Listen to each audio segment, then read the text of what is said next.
میں آپ سے کمنٹ لینا چاہوں گی CIA کے ٹویٹ پر اور CIA کے کارنامے جو انیک نے بتائے ہیں. جی بالکل، انیک نے ساری باتیں بتائی ہیں.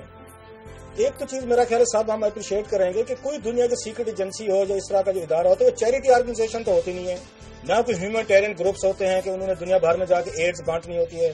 بقول قاضی صاحب کو انہوں نے جا کے ہر جگہ جا کے کوئی نہ کوئی کنفلکٹ پیدا کرنی ہوتی ہیں، کوئی تشدد، کوئی وائلنس.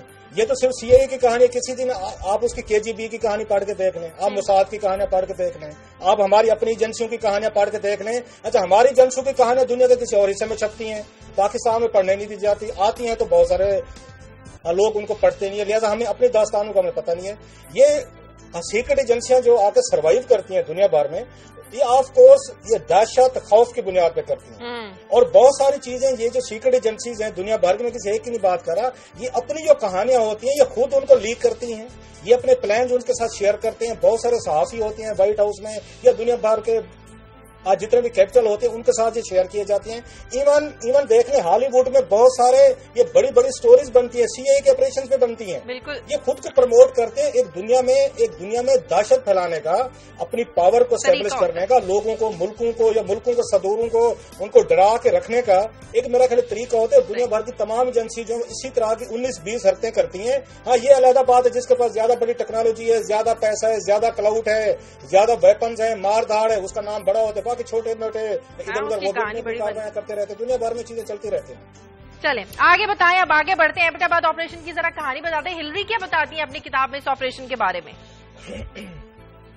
جی شازیہ، جہاں پہ آج جو ہلری کلنٹن کی بک یہ ہارڈ چوائسز کے نام سے، وہ 4 سال تک وہ وزیر خارجہ رہی ہیں اس کی امریکہ کی، اور ابھی بھی کہا جا رہا ہے کہ 2016 میں جو الیکشن ہونا ہے اگر ان کی صحت ٹھیک رہی تو وہ US کے پریزیڈنٹ کے لیے الیکشن لڑیں گی. تو بڑا انہیں ابھی سے ہارڈ فیوریٹ ان کو قرار دیا جا رہا ہے.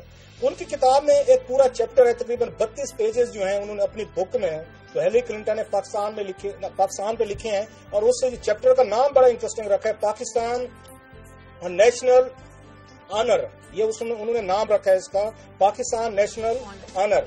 اس میں انہوں نے بڑی ساری یہ ڈیٹیل دی ہیں. ایک تو اپنا وہ پاکستان سے ریلیٹڈ جو ان کا اپنا ایک دورے رہے ہیں، وزٹس کرتی رہی ہیں. انٹرسٹنگ چیز ہے اس میں یہ 3-4 ہیں. اس سے پہلے میں OBL آپریشن میں ہوں، وہ بینظیر بھٹو کے ساتھ بڑا انہوں کا ایک پرسنل ریپو تھا، اس کے بارے میں انہوں نے ڈیٹیل سے کچھ چیزیں آ کے لکھی ہیں. بینظیر اس کے علاوہ زرداری صاحب پہ لکھی ہیں. اور بڑی انٹرسٹنگ چیز ہے جو پاکستان کے لوگوں کے لیے ایک نئی بات ہوگی. اپنی کتاب میں لکھے ہیں کہ آج تک میں کبھی بھی کسی سیلیبریٹی کو دیکھنے کے لیے تو میں قطار میں نہیں لگی کہ کسی بندے کو میں نے دیکھ رہا ہے، کوئی ہیرو ہو، کوئی فلم کا ایکٹر ہو یا کوئی بہت بڑی پرسنالٹی ہو. وہ لکھتے ہیں کہ بہت بینظیر بھٹو صاحبہ پاکستان کی ایسی لیڈر تھیں کہ جب وہ 87 میں وہ وہاں پہ گئی تھیں، برطانیہ گئیں اور اپنی بیٹی چیلسی جو چھوٹی سی تھی تو یہ ایک لندن کے ہوٹل کے سامنے سے گزر رہی تھی، تو ان کو پتا چلا کہ بہت سارے لوگ جمع ہو رہے ہیں. انہوں نے لوگوں سے پوچھا کہ اس ہوٹل کے باہر آپ کیوں جمع ہو رہے ہیں؟ تو انہوں نے بتایا کہ بینظیر بھٹو صاحبہ بھی یہاں پہ آنے والی ہیں. تو وہ کہتے ہیں میں باقاعدہ لائن میں قطار میں کراؤڈ کے اندر کھڑے ہو کر اپنی بیٹی کا ہاتھ پکڑ کے تو میں نے بینظیر بھٹو کو دیکھا بڑے شوق سے کہ یہ کون سی لیڈر ہے پاکستان کی جس کا اتنا بڑا نام ہے. تو کہتے ہیں وہ بہت پہلی اور آخری تھی جس کو میں نے قطار میں لوگوں کے درمیان کھڑے ہو کے باقاعدہ ایک اس کو دیکھا. اس کے بعد جو بتا دیں 1995 میں وہ گئی تھی جب وزیر اعظم بینظیر بھٹو صاحب وہاں پہ وہ وزیر اعظم تھیں اور ان کی ملاقات ہوئی اور ان کے ہسبینڈ جہاں پہ پریزیڈنٹ تھے وہ وہاں پہ تھی. ایک بڑا انٹرسٹنگ چیز وہ بتاتے ہیں کہ جب وہ 2009 میں پاکستان گئیں اور زرداری صاحب سے ان کی ملاقات ہوئی تو زرداری صاحب نے ملاقات کے وقت ایک تصویر نکالی جس میں وہ بینظیر بھٹو اور چیلسی ان کی بیٹی اور یہ ہلری کلنٹن اور زرداری صاحب یہ لاہور میں کھانے کی ٹیبل پہ بیٹھے تھے. تو کہتے ہیں کہ وہ تصویر دکھا کے مجھے انہوں نے دکھا کہ آپ کو یاد ہوگا آپ یہاں پہ آئی تھیں اور آپ نے ہمارے ساتھ ڈنر کیا تھا اور اسی تصویر کو خصوصی طور پر ان کو پیش کیا گیا. اب میں آتا ہوں تھوڑا سا OBL آپریشن پہ جو میرا خیال اس کتاب میں وہ سب سے زیادہ ہم پاکستانیوں کے لیے بڑا ایک اہم اس میں وہ چیپٹر ہے. اس میں وہ لکھتے ہیں کہ یہ 2010 میں یہ دسمبر میں لیڈ ملی تھی CIA کو، بڑے عرصے سے کام کر رہے تھے CIA، لیکن ان کو مارچ میں بتایا گیا تھا، مارچ 2011 میں بتایا گیا تھا. ہلری کلنٹن کو CIA کے جو چیف تھے اس وقت لیون پینیٹا تھے، تو انہوں نے ان کو بتایا تھا اور انہوں نے ان کو بلا کے کہا تھا کہ ہمیں لیڈ ملی ہے تو ہمیں یہ پتا چلا ہے وہ پاکستان میں ہے. ان کے بقول اس کے بعد وہاں پہ وائٹ ہاؤس میں پریزیڈنٹ اوباما صاحب کے ساتھ ملاقات ہوئی جس میں ان کے ایڈوائزر بھی تھے، اس میں ڈیفینس کے ان کے منسٹر بھی تھے، باب گیٹس بھی تھے، اس میں CIA بھی تھا اور یہ بھی موجود تھے. اس پہ ڈسکشن یہ ہوئی جو 3-4 امپورٹنٹ پوائنٹ تھے کہ اب کیسے ہینڈل کیا جائے. ایک سب سے پہلے ان کو کہا گیا جو مشورہ آیا وہاں سے کہ آپ کو پاکستان کے ساتھ انفارمیشن شیئر کرنی چاہیے آپ کو بتانا چاہیے کہ اسامہ بن لادن وہاں پہ ہیں اور ان کے ساتھ مل کے آپریشن کرنا چاہیے. تو فوری طور پر کہا گیا کہ اگر آپ نے پاکستان پہ ٹرسٹ کیا تو یہ سب سے بڑی غلطی ہوگی, کیونکہ ماضی میں ہم نے بہت ساری لیڈز دی تھی پاکستان کو اور آگے سے لیڈ کر اور انہوں نے ان لیڈز کو لیک کر دیا تھا, لہٰذا ان کو بتانے کی کوئی ضرورت نہیں ہے اور پاکستان میں بھروسہ نہیں کیا جا سکتا. اگر آپ نے بتایا تو اسامہ بن لادن کو وہاں سے وہ نکال دیں گے, اس لیے یہ آپشن انہوں نے ختم کیا. اس کے بعد کہتے ہیں کہ دوسرا آپشن یہ تھا کہ وہاں پہ ایک ڈرون حملہ کیا جائے جہاں پہ وہ رہ رہے تھے, ایک میزائل فائر کیا جائے وہاں پہ ان کے کمپاؤنڈ پہ, ایبٹ آباد پہ. تو اس آپشن کو بھی ختم کر دیا گیا کہ ہو سکتا ہے کہ پھر بھی اسامہ بن لادن اس سے بچ نکلیں, اس آپشن کو بھی ختم کیا. اس کے بعد تیسرا آپشن پیش کیا کہ آپ کو اس کمپاؤنڈ پہ ایک بہت بڑا بھاری ہیوی بم گرانا چاہیے اس عمارت پہ. تو اس آپشن کو بھی ختم کیا گیا, یہ کہہ کے کہ وہاں پہ ہو سکتا ہے کہ پورے ایبٹ آباد میں بہت بڑی کیجولٹیز ہو سکتی ہیں, معصوم انوسینٹ شہری مارے جا سکتے ہیں, تو لہٰذا بہتر ہے کہ آپ یہ کام نہ کریں. لاسٹلی پھر یہ سوچا گیا کہ زمینی حملہ کیا جائے. اس پہ بڑی دیر تک ڈبیٹ ہوتی رہی ہے, 2 دن تک ان کے درمیان کہ اس کو ہمیں زمینی حملہ کرنا چاہیے یا نہیں کرنا چاہیے, کیونکہ اس کی اپنی کمپلیکیشن سے یہ خطرہ تھا کہ اگر پاکستان کو پتہ چل گیا تو ممکن ہے وہاں پہ ان کی فورسز کا یہ کلیش ہو سکتا ہے, کہ نئی جنگ وہاں پہ چھڑ سکتی ہے. تو اس کے بعد بہرحال انہوں نے آخری یہ فیصلہ کیا کہ ہم اپنے ہیلی کاپٹر بھیجیں گے, اپنے سیل بھیجیں گے, 2 ہیلی کاپٹر بھیجیں گے اور ایسے ہیلی کاپٹر بھیجیں گے جو آپ کو ریڈار پہ نظر نہیں آتے تھے اور وہ نظر نہیں ہے. اور تیسرا ہیلی کاپٹر انہوں نے بعد میں بھیجا جو ایک وہاں پہ گر کے وہ تباہ ہو گیا تھا. تو وہ لکھتے ہیں کہ 15 منٹ تک یہ اتنے ہمارے ٹینس موومنٹس ہے, اور یہ فوٹو بھی میرا خیال ہے آپ اسکرین پہ دیکھ سکتے ہیں کہ ان موومنٹس کا فوٹو ہے جس کے یہ براہ راست سارے مناظر دیکھتے رہے ہیں, کیونکہ امریکی میڈیا بھی کہتا رہا کہ اوباما انتظامیہ براہ راست یہ سارے مناظر دیکھتی رہی ہے جتنی دیر 15 منٹ جتنی دیر بھی آپریشن ہوتا رہا. شاید یہ بڑا اچھا سوال ہے, یہ ہمارے ذہن میں بھی یہی تھا, لیکن جب وہ میں نے چیپٹر پڑھا ہے پورا تو وہ یہ کہتے ہیں کہ یہ تصور بالکل غلط ہے کہ شاید جب یہ سیل جو تھے, جو کمانڈرز تھے, وہ اندر داخل ہوئے ہیں اور انہوں نے مارا ہے تو شاید ہم نے لائیو دیکھا ہے. وہ کہتے ہیں ہرگز ایسی بات نہیں ہے. ہاں, جب تک وہ ہیلی کاپٹر کے ذریعے گئے ہیں, انہوں نے لینڈ کیا ہے, ایک اس کا جہاز ان کا ہیلی کاپٹر کریش ہوا ہے, وہاں سے اترے ہیں اور اتر کے اندر گئے عمارت کے, وہ سارا منظر انہوں نے لائیو دیکھا ہے.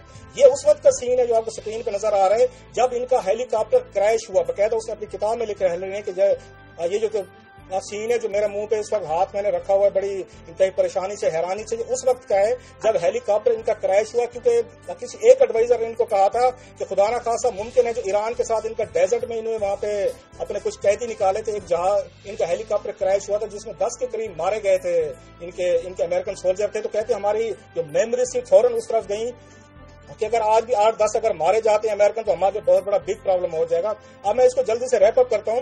وہ کہتے ہیں کہ جب یہ آپریشن 15 منٹ کا تھا, سب سے زیادہ ٹینس تھا, ہم نے لائیو نہیں دیکھا یہ سارا اندر کیا ہوا, ہم نے باہر کے مناظر لائیو دیکھے تھے. وہ کہتے 15 منٹ بعد ہمیں بتایا گیا کہ اس کو اسامہ کو مار دیا گیا ہے, تو ہمیں ایک سیاح ریلیف ہوا. تو اس کے بعد تمام لوگ جو تھے ہم پہلے بانٹ چکے تھے کہ پاکستان میں یہ کس نے فون کرنا ہے, پاکستان کے آرمی چیف کو کون کرے گا, DGIS کو کون کرے گا, اور یہ پاکستان کے یہ صدر کو کون کرے گا, یہ وزیر اعظم کو کون فون کرے گا.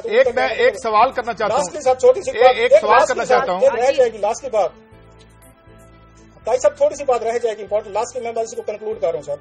وہ کہتی ہیں کہ اس کے بعد میں نے فون کیا صدر زرداری صاحب کو, تو کہتے صدر زرداری صاحب وہ جو تھے میں سمجھ رہی تھی کہ شاید ہسٹائل ہوں گے, غصہ کریں گے. انہوں نے فلاسفیکل سا جواب دیا. انہوں نے ان کا کہنا تھا کہ لوگ سمجھتے ہیں کہ میں کمزور صدر ہوں, میں ہرگز کمزور صدر نہیں ہوں, اور یہ ہماری سب سے بڑی فیلیئرز ہے. اگر اسامہ بن لادن جہاں سے ملا ہے, کہتے میں نے خاصی دیر ان کی کاؤنسلنگ کی, تسلی دی, اور یہ وہ ساری بات چیت تھی اگر وہ یہ بھی دیکھیں, ایک تو ان کی مہربانی انہوں نے زندگیاں بچائیں, مگر اگر وہ ساتھ یہ بھی بتا دیتی کہ جناب یہ اسامہ بن لادن جو ہے وہ ترکی الفیصل کے ذریعے CIA میں ان کے ساتھ شامل ہوا. میں آخری بات ہے کہ اس سے پہلے قائد صاحب مجھے اجازت دیجیے, ایک فیکچوئل جو یعنی گارڈین میں پبلش ہوا 1963 میں صدام حسین نہیں, یہ 1979 کی بات ہے جس ویور نے کریکٹ کیا. آپ نے ہمیں کریکٹ کیا. پروگرام کا وقت ختم ہو گیا. ناظرین پروگرام کے لیے آپ ہمیں فیڈ بیک دیجیے. خبر@دنیا TV.tv پر. اجازت دیں, اللہ حافظ.